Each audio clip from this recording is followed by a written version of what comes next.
Tonight's top story, an epidemic is taking place in our nation. This is shocking. It's killing more people than cocaine and heroin combined. Plus, I guarantee you it's a problem that is either impacting you or at least someone you know. And I'm talking about tonight, big pharma and prescription painkiller overdoses and addictions. Good evening and welcome to 630 Point of View. I'm Chris Berg. As always, thanks so much for joining us. I want to share with you tonight some staggering stats that I hope and pray are really going to wake us up as a nation. Because what I'm about to share with you is going to show you just how pervasive of a problem we face right now in this country. In 2010, this is according to the Journal of American Medical Association, over 38,000 Americans were killed by prescription drug overdoses, and over 16,000 of those deaths are attributed to opiate-related or pain-killing type drugs. Right now in America, over 20% of us, that's a fifth of us, are on 5 prescription drugs or more, and according to the National Institute on Drug Abuse, America, this is stunning. America makes up roughly 5% of the global population, yet we as Americans consume 75% of all the world's prescription drugs. Think we got a problem? Also in 2010, we consumed enough prescription painkillers right here in America, enough prescription painkiller medication to medicate every single American adult, every single adult in America, every 4 hours for an entire month. And we wonder why half the world's asleep in this country. This is a serious problem. We need to wake up to what in the world is going on. Shed these cobwebs out of your head from Big Pharma. And with us tonight to have this discussion about what's going on in this epidemic is the CEO and president of Sharehouse in Fargo, Nate Mayhews. Also a success story from Sharehouse, Marnie Pinks, to both of you. Thanks so much for being here. When I share those stats with you, what comes up for you? Because that's stunning to me. It's nothing surprising to me because we see it every day. And we're working with why is there not more people than screaming from the rooftops going, America, wake up? That's what needs to happen. The society needs to be aware of what's happening. The drugs are pervasive in our communities right now, and this is in North Dakota. It's in Fargo. It's right here. The National Institute of Health says that this is over a $200 million economic impact right here in Fargo. So things need to happen and changes need to happen, and people need to speak up. We need people to look past what happens when what they're feeling and the shame that goes along with this disease. And they need to recognize that this is a disease that is not something that they asked for. It's not a choice that people make. It's not a choice to take drugs. It's an addiction. And it's recognized by the American Medical Association as a disease. So we need to do a lot better job of supporting people that have this disease. When someone has cancer, we have bake sales. The church ladies gather around and sell blankets. When someone has addiction, we whisper about it. We don't talk about it openly. We don't wrap our arms around people and say, I'm here to support you. But here's the thing that I'm not hearing from you, and both you guys can jump into this. It's one thing to go, okay, you know, we got cocaine and heroin getting dealt around, that's going on. But this is our government. This is the FDA going, hey, go take some Oxycontin. Hey, there's I'll go give you a prescription. And I guess that's what I want to get at the heart of it, is why, and I'm not blaming doctors, please hear me on that. And I read a great story today about a guy in Massachusetts where he had to go through a laundry list of doctors where finally a physician said, I'm not giving you any more Oxy. What's going on? We see that with our patients right now and our clients. We send them to the emergency rooms and we have letters from our nurses that state, I'm in recovery, I'm in treatment at Sharehouse right now, please don't prescribe me these medications, and the doctor writes them a script for it.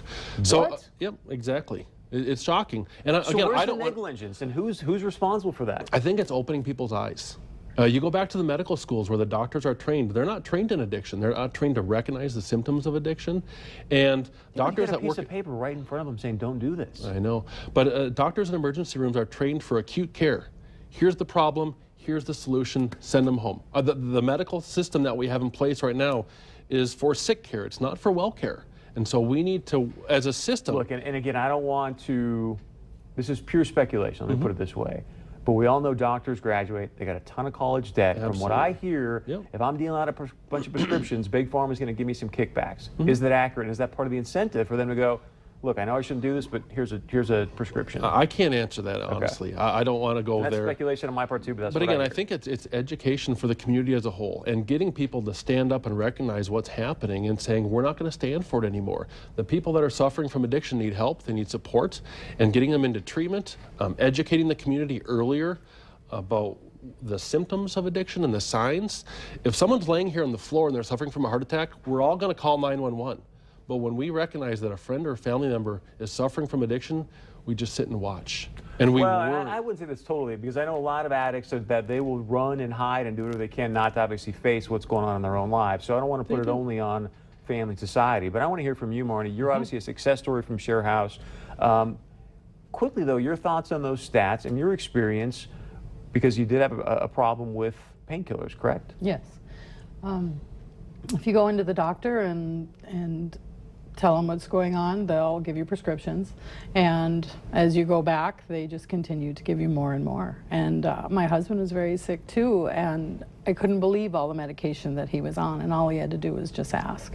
I mean, and it has to come to the patient and the doctor. I mean, they both have a responsibility, I believe, but I don't feel that he needed as much as was given to him, and probably the same for me. Now, is this a healthcare issue, meaning that maybe some of these doctors weren't aware of all the prescriptions your husband was on? It was the same doctor. It was always the same doctor. So what's the incentive? Why is he? Why, in your opinion? I know it's a speculation, but why would a doctor do that? part of it, to me, may be the persistence of the patient at times, or just to get done with the appointment, I guess. Just on to the next, on to the next. They're busy. They have so many patients to take care of. If they do this, they know that they'll be on to their next one. And again, they got to pay. And And that's I hate to just say it, an but they got to pay the opinion. bills, and that's a problem. I mean, I look at the big, hospital going up here. Look, Sanford doesn't make money if they're not, if those beds aren't full. So it seems like we've set up the system in an accurate way to actually get people well and healthy. So quickly, I got 2 minutes. I do want to give you a chance to share your story, what happened, how you overcame the addiction, and how Sharehouse helped you do that. Sure. I was newly married, pregnant, and went back to college. I had my career. We found out my husband was very sick with a disease, liver disease. He started getting prescribed painkillers, and then when my son was 18 months, I threw my back out and started getting prescribed painkillers as well. That went on for a couple of years, and all of a sudden you're at a point where you're very addicted, and things go downhill pretty fast. So when the doctors quit giving them to you, your body is not ready to stop, so you continue, and that's at least what it was in our case. And I want to hear your thoughts on this, because again, on this show, we talk a lot about personal responsibility. At the end of the day, Sure. it's the person that's popping the pills. Even if the docs, you still got to put them in your mouth. So I don't want to, again, put this on doctors only. But where does personal responsibility come in this equation?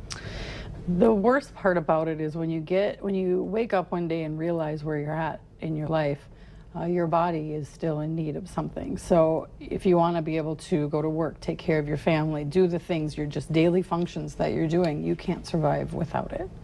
And that's kind of, you get put in this horrible position where I just want to be able to live my life, but I can't without this pill. And so, yes, there's the guilt and the shame, I believe, is that you know you shouldn't be doing this, but I have to do this, this, and this today.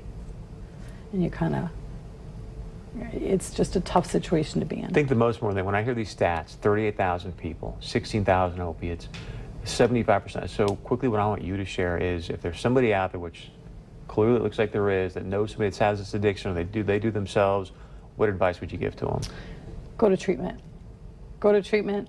Find some people that you trust and ask for help, because there's hope out there. Go to church, pray, do whatever you need to get better, because there's a ton of hope out there, and there's life after addiction. Thank you, both of you, for being here. I really want to have you back, because this obviously is a much bigger conversation than 8 or 9 minutes we can get done. And also, you just see how pervasive it is. I mean, those numbers, they just stun me. You guys kind of like, hey, It's that's scary, just how though. it is, Chris. No, It's very scary. And I think people, this is strictly opinion, but I think you got a lot of people in our country walking around like sheep or in the clouds or with the cobwebs, because they're drugged up half the time. Fairly accurate? Yeah, and I think people still have a misconception that this is a choice that people are making. Well, they're depressed, so they're drinking. Oh, they're upset, so they're taking painkillers to to self-medicate. But once it's a disease and it's an addiction in the brain keeps telling you to take more and more. Even though, like Marnie said, I wanted to go to work, I wanted to be with my kids, but my brain was telling my body that you need this pill to function. So once we recognize that, and people say, this isn't a choice that people are making, this is a medical disease that the brain is telling you you need this, even though your body doesn't need it. Well, and again, that goes back to, we don't have time for it, but you and I will continue that conversation. To both of you, thanks so much for being here. So, obviously a big conversation. We'd love to know your thoughts. Maybe you've got a loved one that's going through an addiction situation as well. Nate's a great person to reach out to. Stay with us when we come back. The home opener for the NDSU Bison football team this Saturday. They're playing the Weber State Wildcats. Who's going to be playing QB? You'll find out right after this with our very own Beth Houle.